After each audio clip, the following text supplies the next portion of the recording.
and a very good welcome to the audience in the room and also our online audience on Zoom. And most of all to Julia Strauss. And it's an absolute delight to have you here. I know you're an old friend of many at IDS, and it's taken us a while to get this seminar organised, but I'm very, very pleased that we have. So Julia is a professor of Chinese politics at SOAS in London, where she's worked mostly on historical issues in the 20th century around governance in China, and especially in recent years on forestry issues, which is what I think drew her to some of my work and IDS's work and so on. But what she's talking about today actually both broadens out and updates to our current context with China's role in biodiversity conservation, and particularly its hosting of COP15, which has really shot sort of China's role in relation to biodiversity as an aspect of environmental governance to centre stage in the world, really, and yet raises all kinds of questions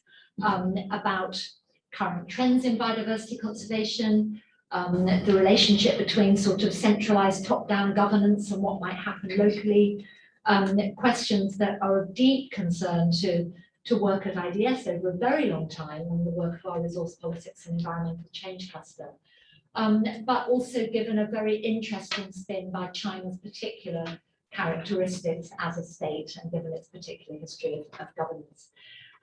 So the other area of interest and connection is with our IDS China Centre, where work on environment and resource management is one of several work streams. So I'm going to hand over to Julia in a moment. She's talking from a paper which is co-authored by Lila Buckley, who is at IID and another old friend of IDS, although she couldn't be with us today due to ill health. And Julia's going to talk for sort of about 40 minutes, and then we've got a few colleagues to offer just quick discussant remarks. They didn't have a lot of time to look at the paper, so we'll do it in quite an informal way, and then we'll open up a discussion, which I know can also be quite forward-looking about where you're going with this really exciting agenda. So, Julia, over to you. Thank you very much. It is lovely to be back here, and I need to start off with a few apologies and a warning. I apologize for circulating the paper so very, very late. It is still unfinished. The last, I think, slides are, but what is still unfinished. So this is very, very much work in progress that builds on work that Lila has already done. And she and I have been working on her work, reframing, recasting, and then I'm going to be, she and I are together, are going to be updating and moving in a slightly different methodological direction. The warning, so my apologies for getting it out so late.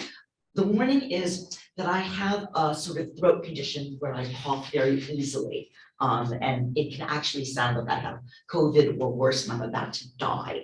And it's made especially worse when I talk, so we're talking. But the pollen in the air has really been a sensitizing factor. So I've been especially prone to this in the last couple of days. So I just want to warn you that I'm likely at some point to burst into coughing, suppressed coughing, looking like I'm about to die. I'm not. I just have to wait for a moment. So don't rush either to me because I'm about to die, or out of the room because I'm contagious.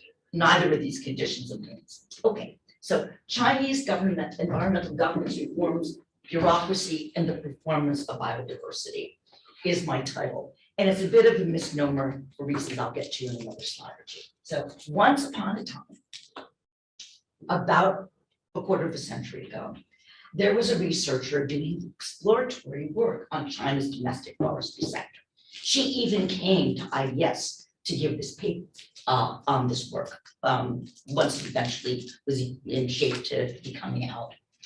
And 25 years later, now we've got, and 25 years ago, China's forestry sector domestically was a complete mess. It was in a complete mess. There was not implementation. There were all of these grand plans for conservation and for tree planting and for this and that, and none of it really was working.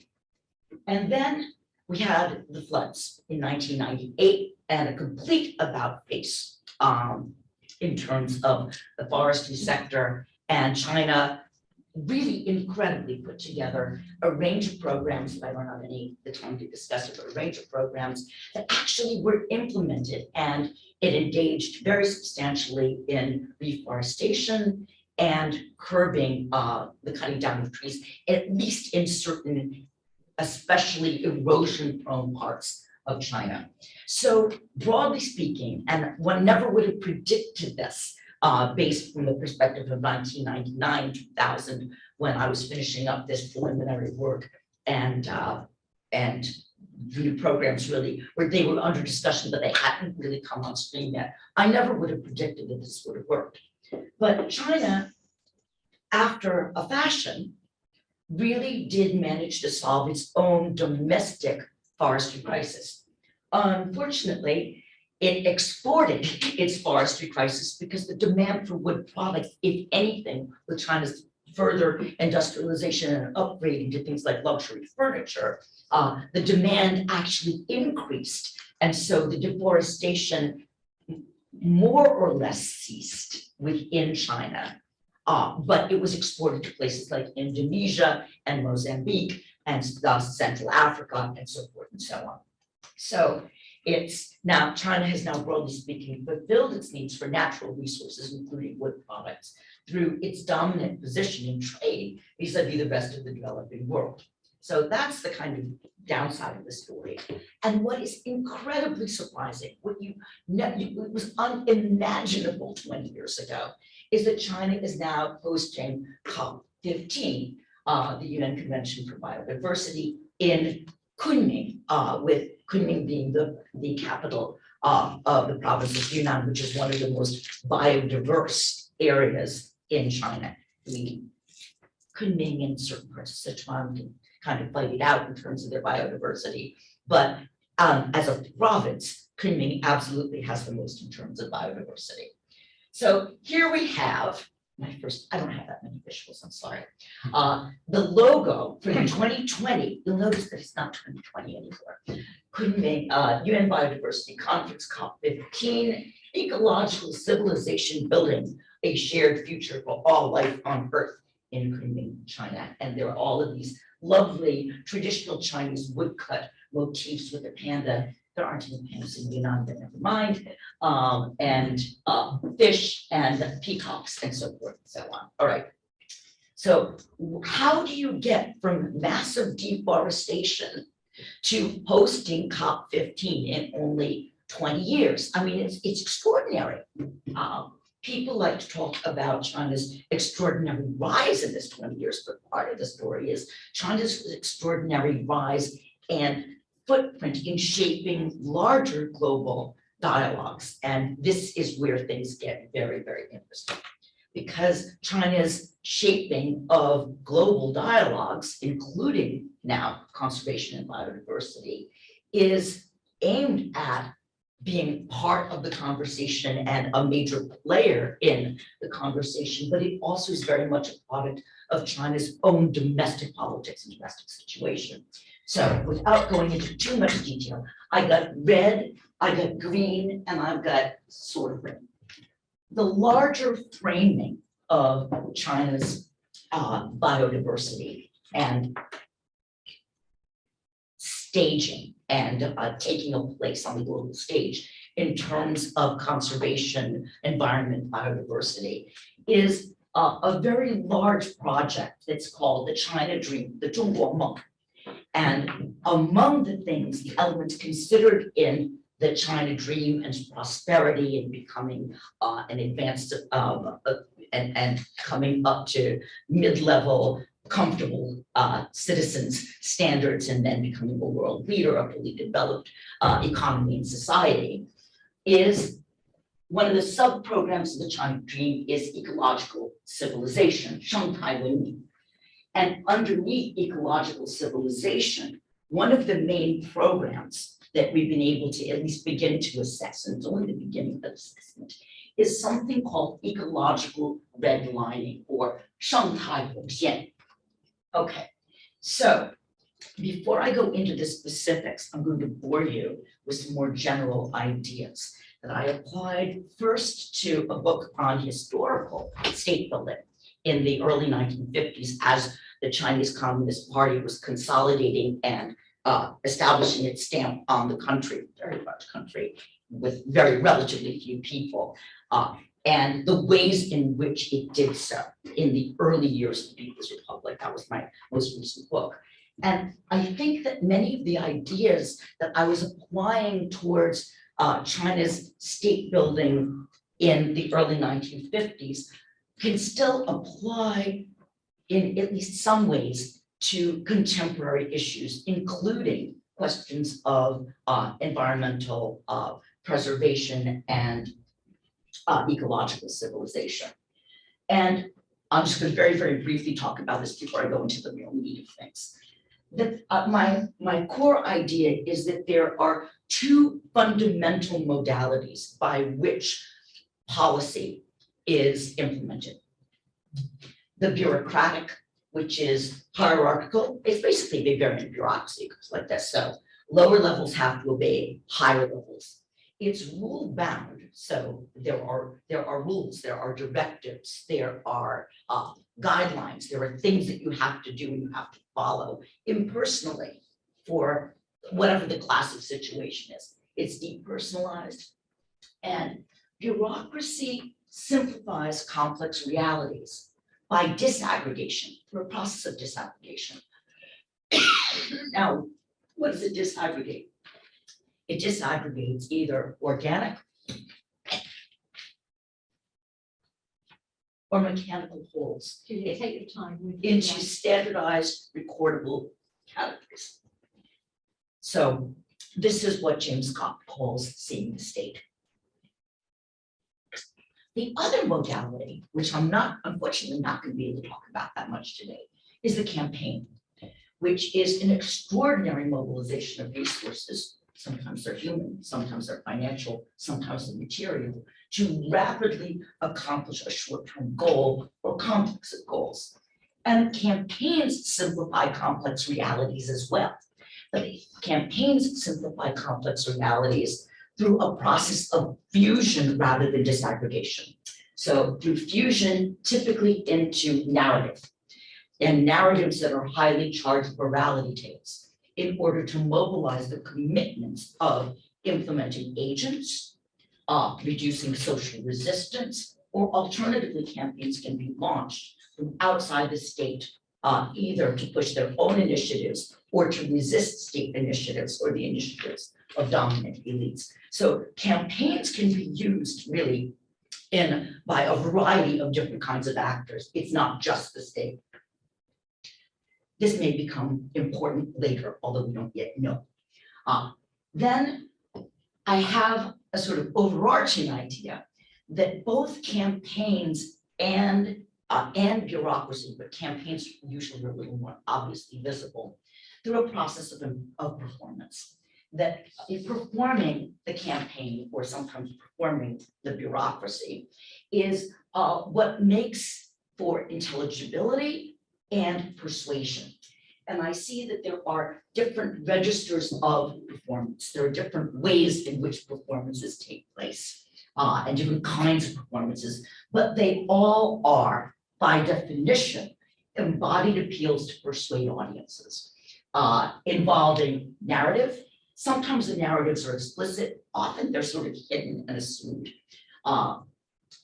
There are narratives that are reason-based, there are narratives that are more morality tale-based. They all have characters, they use particular rhetorics, they speak in different registers, but there's also staging, there's costume, there's gesture, there's symbols that are used throughout.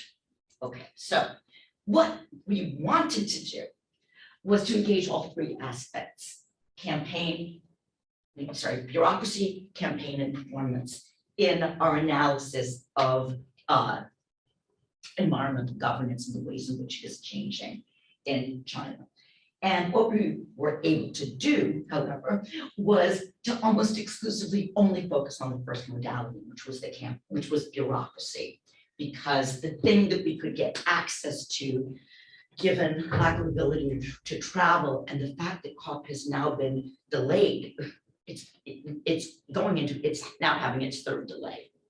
And it's supposed to take place sometime this fall, but who knows when it will actually happen, because China has adopted and continues to stick to a zero tolerance policy in terms of COVID. So it's impossible to travel to China for short term, and it's very difficult to travel to China even for long term. So what we were able to do was to focus on the bureaucratic modality of governance, exemplified by new rhetorics of governance, i.e. ecological civilization, and new programs to implement the rhetoric of governance. And here we focused on ecological redlining. Okay, so what is ecological civilization? We're from Taiwan.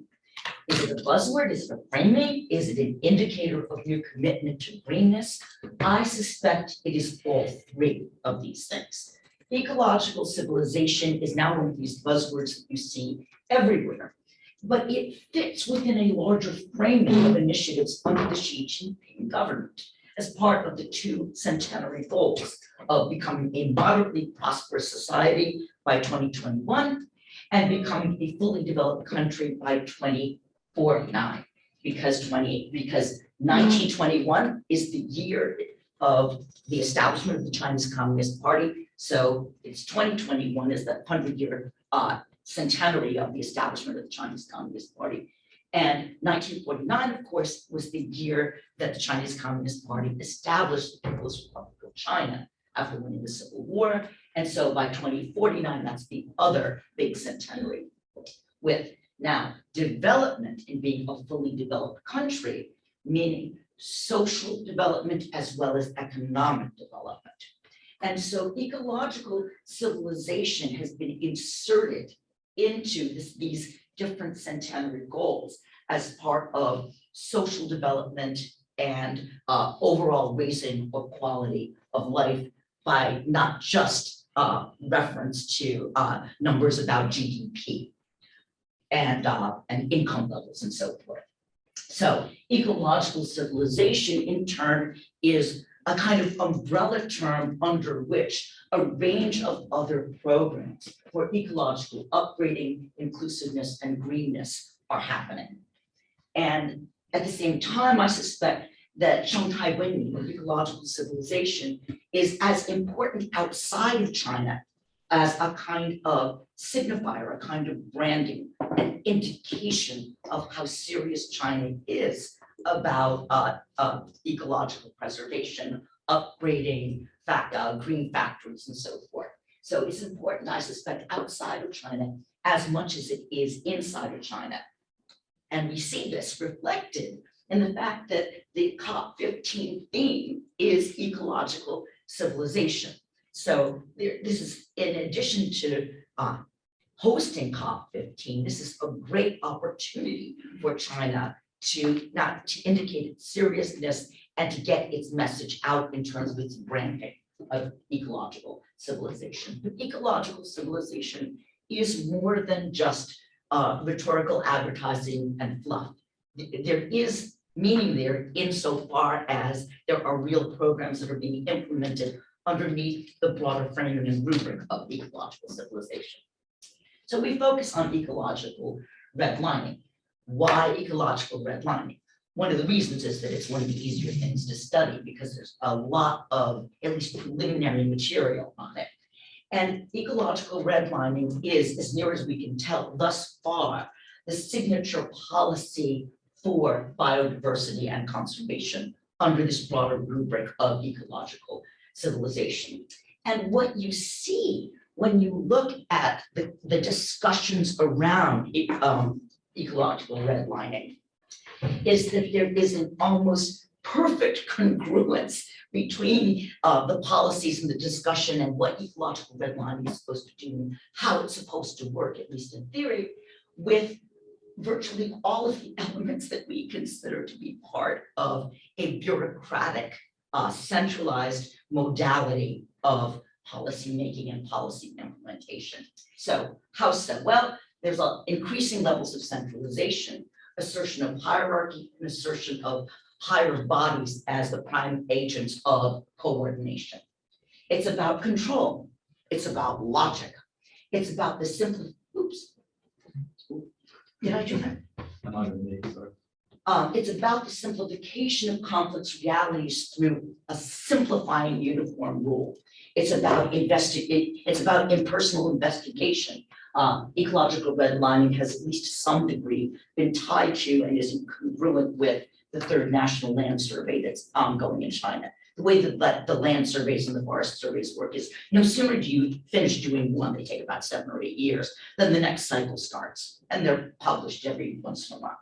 There's also a presumption that techno fixes and big data are going to be ways to solve these problems. There's an almost unquestioned notion that as long as that the technology will be there and that the technology will be appropriate to tell us what we need to know in order to implement good policy. Okay, oops. So on the face of it, this is extraordinary because, so ecological redlining as the new instrument for the conservation of biodiversity is like this. The backstory is that redlining has long been an instrument of China's ongoing plans for spatial reform of the territory of China that seeks to order the space of China into 3 simplifying zones.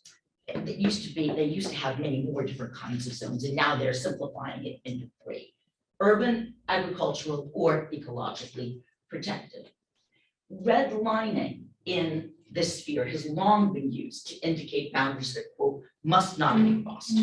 And ecological redlining seeks to set aside a very significant part of China's geographical territory. Up to 25% are the numbers that we've seen as a strict zone of ecological protection in order to curb ecological and biodiversity deterioration. So on the face of it, it's really quite extraordinary that China is talking about literally setting aside 25% or up to 25% of its territory as zones that will be simply strictly set aside. To the best of my knowledge, no other country has made this kind of commitment, much less actually implemented it. So it's quite amazing and extraordinary promise, if you will. So on the face of it, yes, this is extraordinary because I don't think any government anywhere has committed to taking that much land out of cultivation or other kinds of use, not to mention people living there for the strictly ecological purposes of conservation and preserving biodiversity. So let's talk a little bit about the implementation here. Because in principle, ecological redlining is to, quote, achieve a balance between population, resource, and the environment by separating the territory of China into these 3 different zones. And it is also supposed to prioritize ecosystems over economic development in ways that simply have not been prioritized until now. How this will actually work on the ground is still unclear. So this is quite speculative, and we can only convey what it is that we found through the discussions on this project. But we can say a great deal about the intentionality behind ecological redlining. And the intentionality behind ecological redlining is very clear in its reliance on what one might call an exaggerated variant or a hyper an exaggerated variant of the bureaucratic modality of policymaking, or a sort of hyper bureaucratic form of policy implementation. So centralization and control via increasing coordination between the National Development Reform Commission and the Ministry of Ecology and Environment. The Ministry of Ecology and Environment, parenthetically, itself has been upgraded twice since the late 1990s. It started off as a commission that was relatively weak, then it was upgraded into being a ministry, and now it's the Ministry of Ecology and Environment, not just environment. The Chinese Communist Party is to manage and implement first intensive reclassification of all of China's territory, which is, I mean, this is a tremendous undertaking. China is huge, it's the largest country in the world, via reliance on techno fixes and big data. So thus linking ecological redlining with the Third National Land Survey in order to overcome foot dragging and the reluctance of local officials. We know that there is a very simplified categorization within a larger biodiversity conservation and action plan, which started off a long time ago and didn't really work all that well. And ecological devastation continued and biodiversity continued to decline and so forth and so on. So now the new simplifying rule is that rather than fine tune humans and ecology and environment together, this is a way of simplifying something that's very complex, with promoting ecology being equated to leaving it alone, and presuming that if you remove all economic and human activity from a geographically defined space, that biodiversity destruction will necessarily be halted and reversed. Now, this in some ways, but only some ways, jives with some, but only some, I would argue, of the current thinking that's kind of floating around in the policy ether about how to best preserve biodiversity. Certainly in discussions on forestry, one of the things that people are now discussing quite openly is that, well, actually, if you want to lock up the most carbon and provide an environment for the greatest biodiversity, the best thing is not to manage it. The best thing is just to leave it alone. But there are discussions about this, and there is far from perfect agreement about this. But this idea, just leave it alone, is out there as a way to permit natural systems to repair themselves.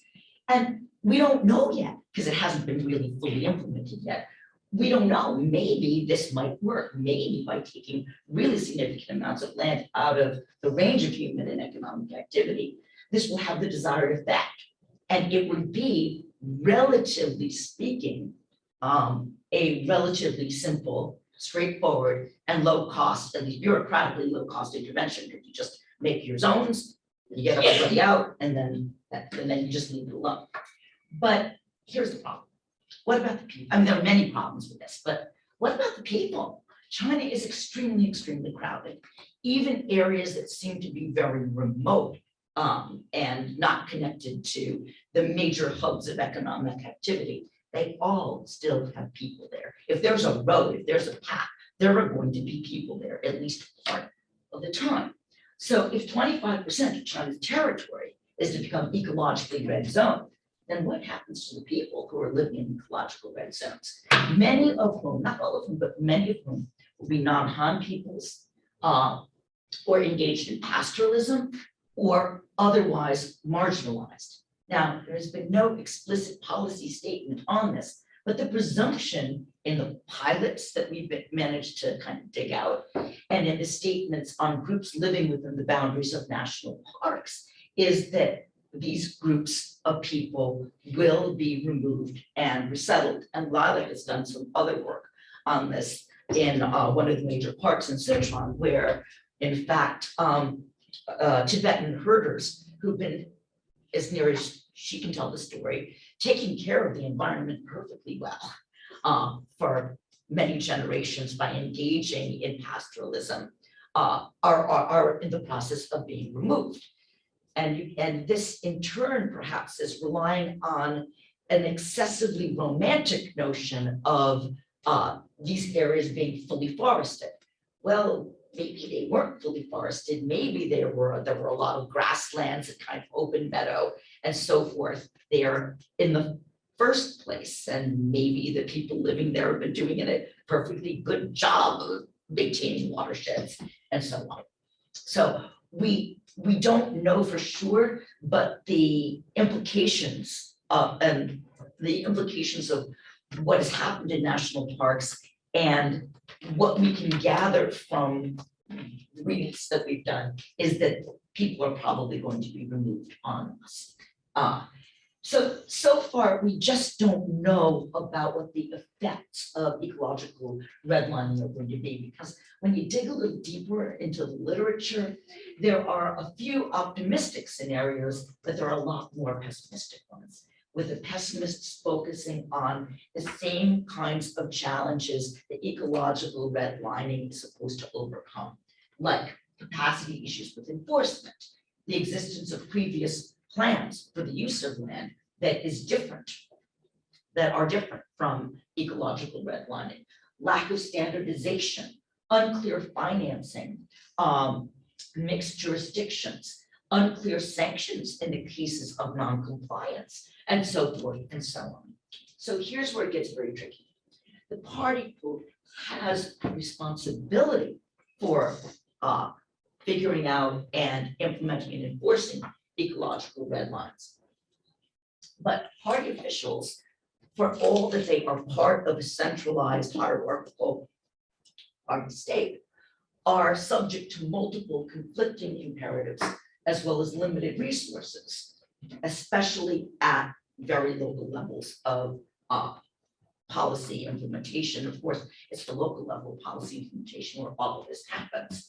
And the problem is that civil society actors could actually likely engage very profitably with local officials in actual implementation. But at present, the Chinese Communist Party, from everything we can gather, is deeply hostile to any kind of civil society engagement that in any way has any kind of open advocacy kind of role or positionality. So the Chinese Communist Party and under Xi Jinping has moved from tolerating and in some cases actively welcoming a range of civil society groups. This varies enormously, of course, but there has been space for advocacy at the level of environmental protest and so forth and so on, with mixed results, but nevertheless, it hasn't been a case of, by definition, these civil society groups and advocacy is going to be quashed. Now they're pretty much quashed. The space for this kind of advocacy and open engagement has really shrunk very, very dramatically. And civil society groups are engaged, but now they are funded by the state. Now they are, they've shifted to being, in effect, having all kinds of work that the state previously might have undertaken itself is now being subcontracted, if you will, to civil society groups. So how this is going to work in practice, we don't know. All right, a few final slides and we can discuss. Ecological civilization, ecological red lines in the wider world. China is seeking to burnish its international image as a leader in the world of environment and global climate change. And it should, because it is so big that it's so big in terms of its industrial output, in terms of its ecological footprint, in terms of its carbon footprint and so forth and so on, that it must necessarily be part of global environmental solutions. And so it should be doing these things, and in my view, globally, the globe needs China to be doing these things. What's very interesting is that ecological civilization has now been inserted into China's vision for Belt and Road. So it's Belt and Road initiatives, which are, of course, as you know, this big mobilization of resources and capital to invest, particularly in infrastructure, in other developing countries. When Jing and I were last at a panel together at the Foreign Office, we had a discussion about this in terms of China and Africa. And but it was lovely because a number of former ambassadors to African countries came to this thing because this was at the FCO.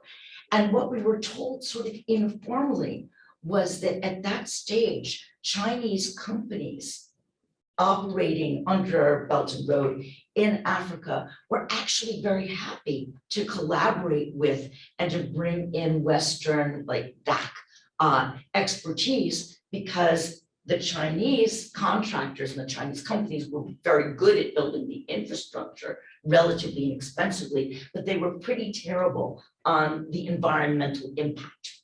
And on the ground, it's never made, I think, into any of the papers that was being taught, that anything published. But on the ground, there was widespread recognition that it was Western consulting agencies doing environmental impact that actually should be engaged, because they were going to head off a lot of problems in the future in terms of local attitudes and so forth. So at least in some places, there was no clear and obvious conflict between the two. And now what we see is that in the new Belt and Road image, environmental impact is now going to be built into China's own plans.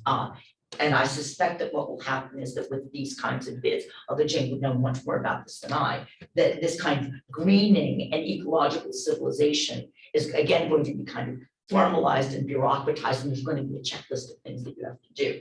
Now, again, how this works, and that's going to work, we don't know yet. That we need to actually get out there and do the field work to learn about this stuff. But ecological civilization tenets are now being inserted into the Belt and Road vision with a whole set of guidance on promoting the Green Belt and Road and big plans to set up a system for environmental cooperation and environmental impact assessment. And in 5 to 10 years, a fully fledged environmental service. So there's an effort that is ongoing. I just want to make sure I've got this. Let's see. To lead the world in environmental development, but so far not all that much has been done. This is a plan. It's a set of aspirations.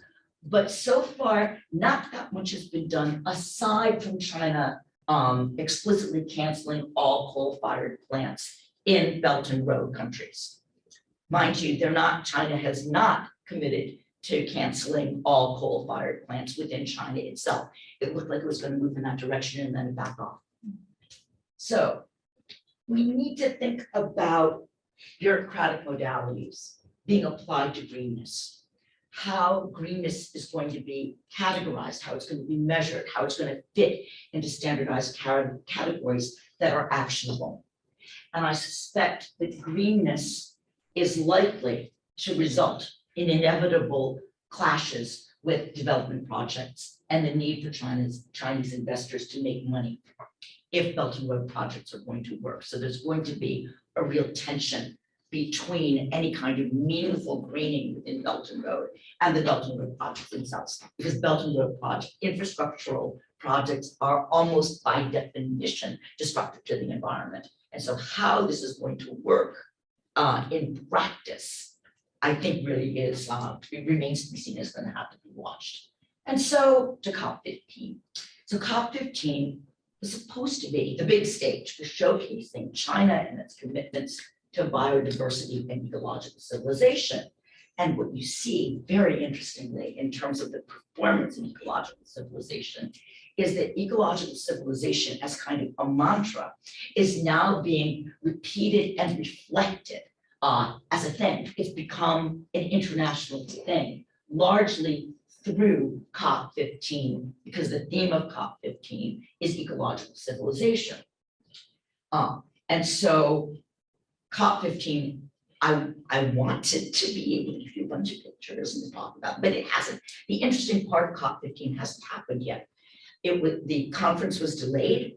They had a sort of part one that was almost completely online in October of this past year. And the more interesting part of COP15, where everyone is going to be invited, and there's not going to be all sorts of discussions, and civil society actors will necessarily be there, not from within China, but from elsewhere. But it's now been delayed for a third time until sometime in the autumn. So what we have, I'm sorry, I'm not able to show you more, is the first part of COP15 in Kunming was almost all online meetings and a little bit of very careful staging. There we go. Folk performance. This is so fake. oh my gosh, vote performance outside the entrance to the COP15 building where some meetings were being held. This was taking this very bizarre juxtaposition of the African savannah with traditional dress of minorities in Yunnan.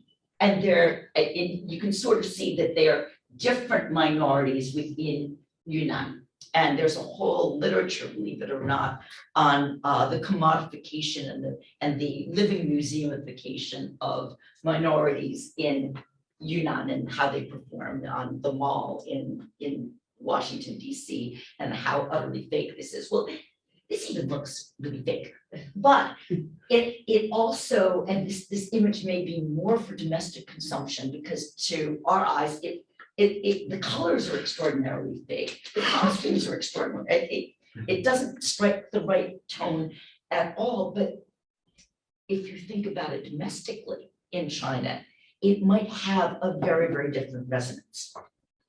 Okay, so I'm afraid that I'm going to have to talk more about things to anticipate than things that have happened. But things to anticipate in the near future, I think would be very interesting to look at the range of performances around COP15 and after COP15 with the range of things going on practically as greenness, as ecological civilization is increasingly inserted into Belt and Road projects. COP15 will inevitably, in my view, involve a great deal of politeness and official repetition from China to the international community back to China. You're going to see a lot of mirroring and repetition of the desirability of ecological civilization. And I would expect that as COP15 is covered, we're going to get a lot of coverage on this in the Western press, quite unpredictably probably, but it's like that. Belt and Road projects will increasingly promote their activities in terms of ecological civilization. And how this plays out in specific environments, I think, is going to be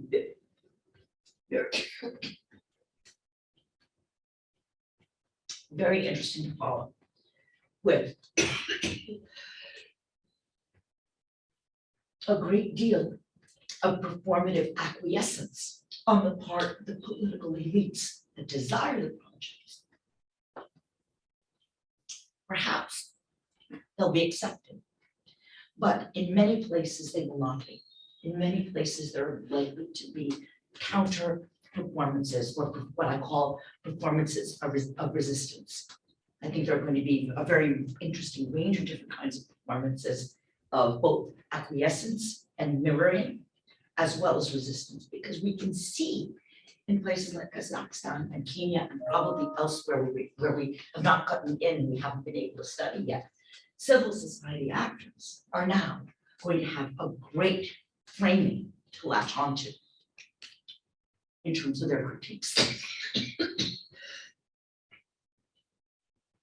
of pollution, of ecological degradation, of disruption, displacement, in terms of ecological civilization. So watch this space.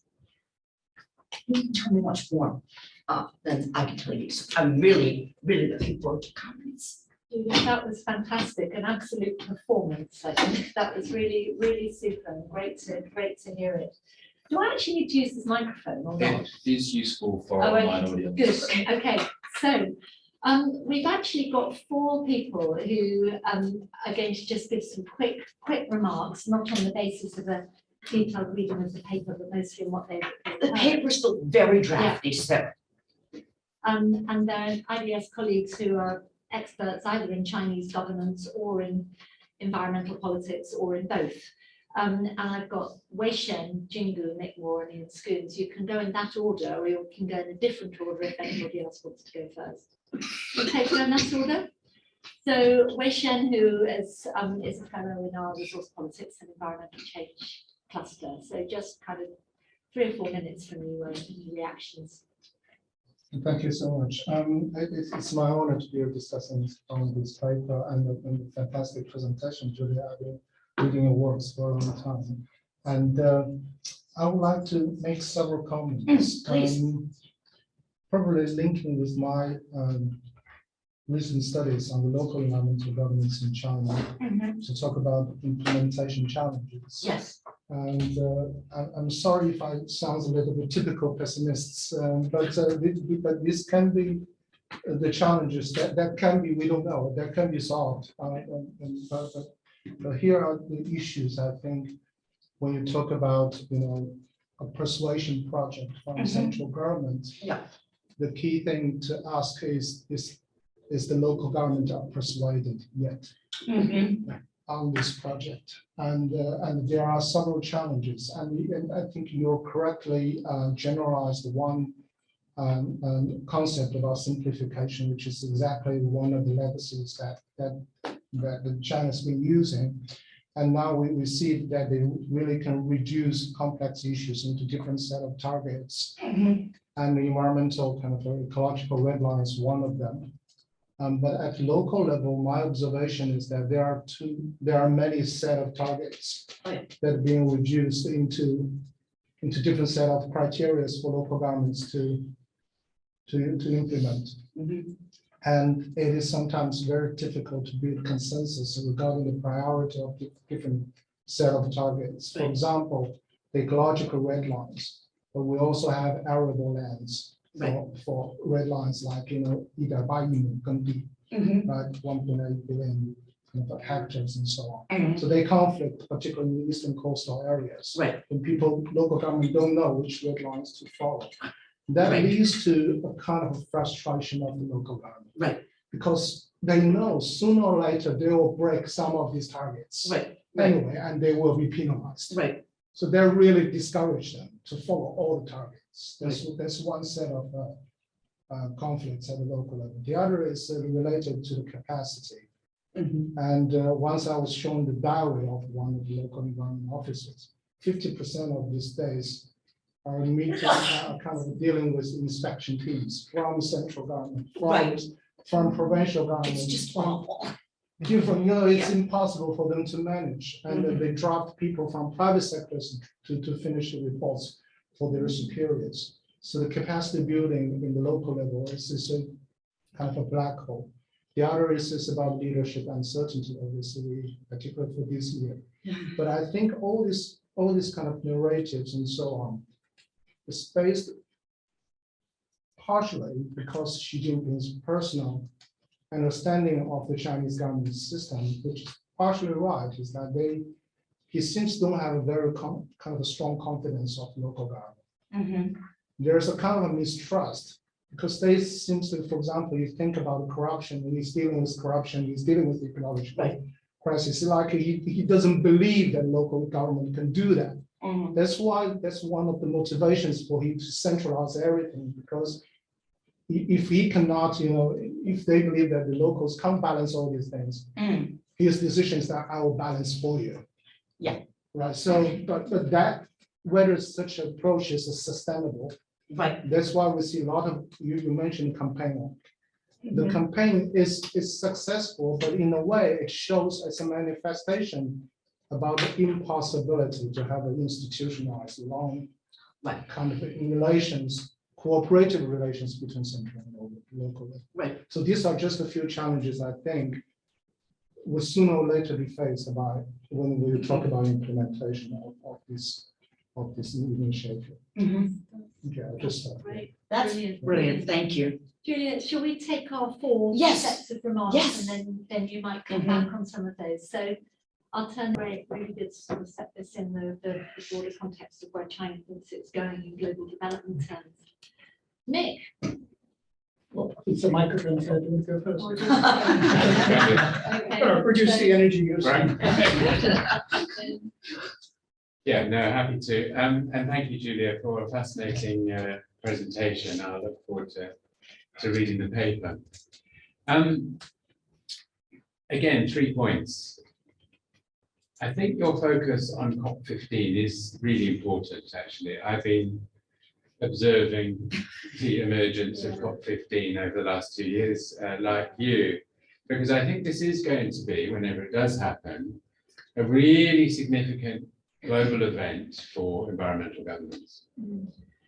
And I'm worried about it for a number of the reasons that you've said, because I think the way that China is presenting itself with the performances that you're talking about will open up a space potentially for a convergence around a version of environmental authoritarianism, which has been emergent in Western debates about environment in the last few years. So whether you think about these mass tree planting campaigns, whether you think about the 30 by 30 initiative led by the UK, France and Costa Rica, 30% of the world's land surface to be conserved by 2030. All of these chime very much with the outline narratives that are central to the Chinese position on the environment. So I think we'll have to watch Kunming at some point and its aftermath with quite a focus, because the alliance of regressive conservationism has to this date been some Western states, a couple of appropriated southern states like Costa Rica, private conservation, and big business. Yeah. If you add in China to that mix, you've got a very, very different global coalition in environmental governance. So how that plays out will be very, very important. The second point relates to the notion of ecological civilization, which I've always been fascinated about, and like Jing, is sort of interested in how the multiple interpretations of both ecological and civilization are played out in discourse. But of course, the use of a civilizational narrative around environment isn't new. I mean, I wrote a paper with Will Walmer, goodness knows how long ago, about the science of civilized agriculture, about British colonial policy in Southern Africa on agriculture. So the idea that environment and civilization are pushed to a particular form of modernity and progress is very central to the environmental project is not new. But again, to have a Chinese angle to this will be really interesting to see how, again, this plays out. But my fear, again, is rather like the British colonial version of the civilizational narrative, is that the framing of it will be forests or closed forests are good, grasslands are bad, agriculture is good, pastoralism is bad, settled agricultural systems are good, pastoral and so on. So mobile systems are bad. And you're already getting hints of that in the ecological redlining versions of land use planning. And my suspicion is that will be, yet again, just echoing what has been the case in environmental policy forever, here, but with a Chinese backing. My last point is about performances and resistance. And I think there's what we've learned from engaging with the imposition of centralized narratives on environment over the years is that yes, they come with this bureaucratic apparatus and the top-down politics, but there are forms of resistance. And it isn't just necessarily NGOs or civil society with capital letters. This is back to Jim Scott. The foot dragging, the ways of diverting, the ways of reinterpreting. And I think Way's point earlier on about what local government and people in local settings can do, and what happens in Chinese policy making anyway, is that there could potentially be reinterpretations through the process of implementation. President Xi will have a big vision. He will get accolades for that in the international sphere, but in the end, it's local government officers in remote corners who will have to implement this.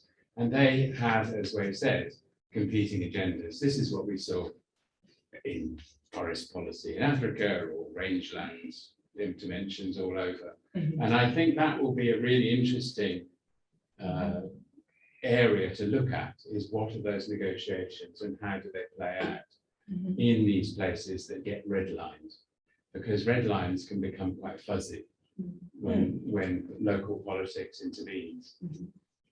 Anyway, that Thank was you. my thoughts. Brilliant, and that's fantastic. So finally to Nick. Thank you very much, Julia. Just two quick questions. The first one very simple, which is in the literature on Chinese policymaking, quite a lot is written about the local level experimentation, diversity, pluralism, and learning from that at higher levels. I noticed you mentioned that, so has there been any of that? I suppose it's a simple question. The other one is slightly more complicated, not quite about ecology. But I mean, you basically use the idea of performative governance as your framing here, which I mean, I think is probably the most, but people like you and I who are interested in governance, possibly is the most useful new idea in recent decades that has come into the subject for a long time, and which I guess we owe to sociology or social anthropology. And it's, I mean, there are various ways of explaining it, but you can say it's to focus on the language and the narratives that are used to bridge the gap between, on the one hand, the hubris, which is these incredibly ambitious policy goals, and on the other hand, the actual reality of what governments or anyone in charge of organizations can achieve and knows they can achieve. So my question is that, you know, in a way, that framework of performative government is a kind of template, and wherever you take it, it fits to some degree in any large and complex organization, which is also a problem because it's then quite difficult to do comparisons across, you know, different kind of government systems. I just wonder whether you think performative governance is a particularly important kind of analytic concept to use in China because of the nature of the political system, or is it China, or is it just kind of governance systems which are fairly permanent, enduring, and bureaucratic that actually need this more than other kinds of governance systems?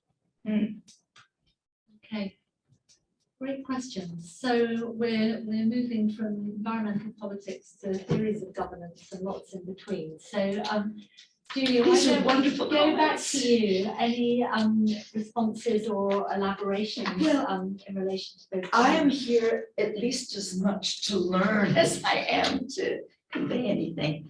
And Wei Shen, thank you. I agree with all of it. I wasn't able to go into that level of articulation about the question of local implementation, because in the things that Lila and I have read, you get the pessimists who list these things in a kind of laundry list kind of way, but they don't explicate any of it. But one knows from other work that, of course, implementation, that when it was easier for people like me to get to China and talk to people in local governments, in the last 2 years, nobody's been able to go to China and talk to local governments because of COVID lockdowns. But local government officials can never implement all of the directives because there are too many of them. They're constantly coming down. They're resource short in personnel and in funding, and they have to pick and choose which of the things coming down are the most important. So one way of understanding ecological civilization and ecological redlining is that this is a signal that to local governments, more than anybody else, the local government officials, that dudes, this is something you've got to take really seriously. We've been telling you this kind of stuff for years on environmental protection and biodiversity and tree planting campaigns and whatever, and you haven't done it. So it's a kind of signal that this, from the central government, that no, this one you really need to take seriously now. So I suspect, obviously one would need to be field, I would expect that local government officials in many places are really struggling with this, particularly under the emergency of COVID, which throws out everything. China's entire response to COVID has been a massive set of campaigns where they have a playbook and they know how to implement them, know what it. But in effect, all of the normal things and regular things that should have been underway in terms of regular initiatives, practically, they're all being tossed out the window, I would imagine, because of the emergency of COVID and the destruction of regular commerce, and restrictions on the movement of people and the need to divert resources and food to Shanghai and so forth and so on. So I couldn't agree more.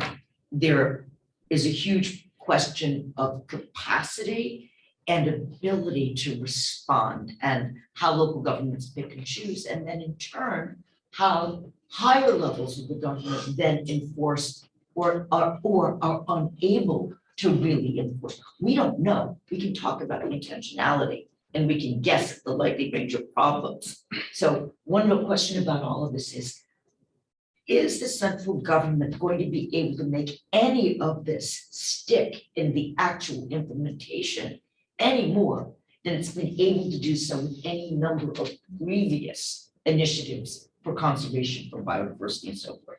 And the answer is the problems are still there structurally, and we just don't know yet. But I think this absolutely needs to be followed up, and I hope that you can go to China to do this research, because I'm not in this shit. Jing, absolutely, there are these differences in terminology. China is taking on much more of a role in international level environmental governance. I didn't know about the new fund for biodiversity in developing countries. However, I would suggest that 1.5 billion yuan, it sounds like it's a lot. It's not really that much when you consider China's investments and the range of problems, however you define them, ecologically, in developing countries. Yes, the same words mean different things in terms of eco-civilization and environmental sustainability. I would argue, though, that ecological civilization is a homegrown domestic concept that actually, and we actually sort of nod to this in the paper, it actually may be a way to incorporate a lot of things that already are there in Western notions of governance and biodiversity, but not seeming to be aping the Western forms. So it may be a kind of way of incorporating a number of the elements of ecological environmental governance more generally, especially with respect to biodiversity, without saying that we are. So there may be a kind of de facto absorption going on, but a kind of repackaging as well. Ian, thank you very much for the comments. I think you're absolutely right to be worried about all of it. I hadn't thought about environmental authoritarianism per se, but, and this is a nod to the future, one of the things that this paper that I've been working on is a sort of first step to me moving in one way into a brand new field, and in another way going back to something I was doing 25 years ago in terms of initiative, elementary exploratory field work in terms of China and forestry.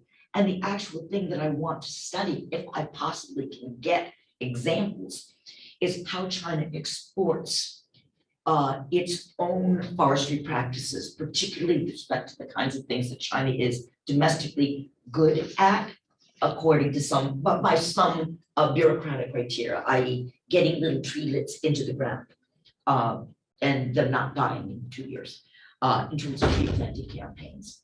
And what I would love to be able to study is how this translates and doesn't translate to other environments, political environments, particularly in Africa.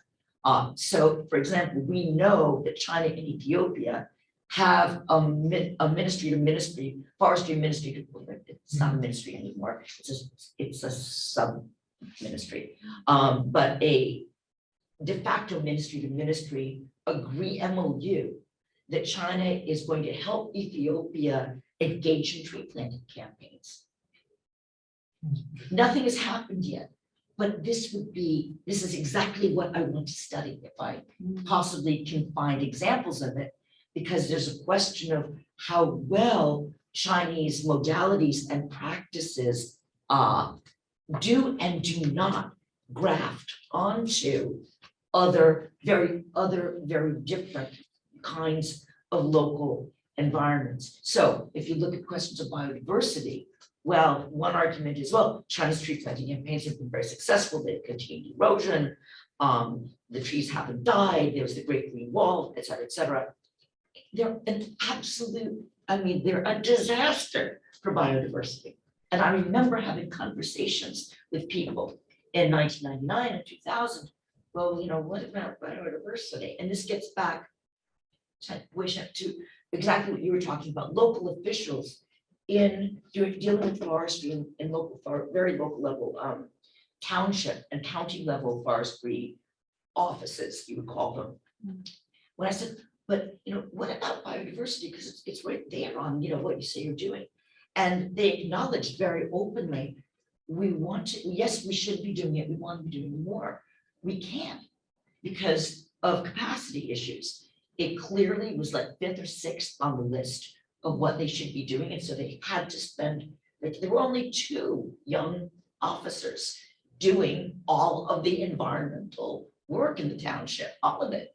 And so they had to pick and choose, and they picked and chose the things where they were getting pressure from above. So in terms of tree planting campaigns, yes, big push to put on tree planting campaigns, but terrible for biodiversity. So there's one set of incentives that are bureaucratic, get trees into the ground, make sure they don't die, they did that. But these are horrible monocultures, they're awful for biodiversity. And there's a whole set of questions that they've been around for 10 years, 15 years. There is at least some evidence that they're causing, these monocultures are causing problems than they're solving, because when they grow fast, they weren't chosen very sensitively to begin with, they were chosen because they grow fast. But many of these species are sucking up water out of the water table. And so even on their own terms, 25, 30 years down the line, there are big questions. So there's a whole set of issues about bureaucratic incentives, but also the transfer of these practices. And so if anyone has any suggestions on where I can look in South, I don't care where it is, Southeast Asia, Africa, Central America, who cares? I would love to be able to get some examples of this to try to study in the future. And then finally, Nick, local level, I'm finishing. No, well, I just wanted to make sure we can fit in one round of questions Oh, right. in case there are any others in Sorry. the room. So maybe quite quickly to Yes, Nick, and then sorry. we'll just see if anybody else wants to Right, ask anything as well. So Nick, you and I. do respond. Yeah. Do respond to Nick. It's a Um, very interesting bigger question about performative governance. Right. Very quickly, I think that performance is everywhere.